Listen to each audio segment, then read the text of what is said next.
পরীক্ষা করতে গিয়েছিলাম বন্ধুরা। তারপর যা হলো তাহলে চলো প্রথম থেকেই বলা যাক। আজকে আমরা সবাই মিলে চলে গিয়েছিলাম মেলাতে, মুন্ডেশ্বরী মহাশ্মশানে। আর ইনি হলেন সেখানকার বড় মা। না যায় এই মায়ের কাছে মানত করলে নাকি মনের ইচ্ছা পূরণ হয়। আর একে তো তোমরা সবাই চেনোই, তোমরা অনেকেই কমেন্টে আমাকে জিজ্ঞেস করেছো এই বাচ্চা মেয়েটি আমার কে হয়। ওই আমার বড়দার মেয়ে, মানে আমার ভাস্তি হয়। এই মেলাটা 9 দিন হয়, এই নিয়ে 3বার আসলাম মেলাতে। তারপর একটু ঘোরাঘুরি করতে গিয়ে ঠাকুর দেখলাম। এই ঠাকুরটার দাম নাকি 20,000 টাকা। তারপর একটু খাওয়া দাওয়া যেটা করতে আমরা মেলাতে আসি। এখানে দুটো দাদা ছিল, আমি আর আমার বৌদি ছিলাম। তারপর আমারটা শেষ করার পর মায়ের কাছে একটু চাইলাম, কিন্তু মা দিল না।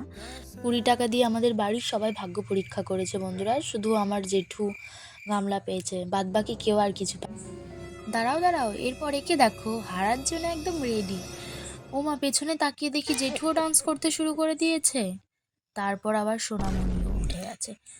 তারপর দেখো গাড়িতে উঠে দিব্যি হাসছে। এই দেখো এইদিকে লুকিয়ে লুকিয়ে বাদাম খাওয়া হচ্ছে, আমি দেখে নিয়েছি। আচ্ছা বলো তো, সবাই মেলাতে যাই ঘুরতে, আর আমরা গিয়েছিলাম আলমারি পছন্দ করতে, দেখতে পারছো?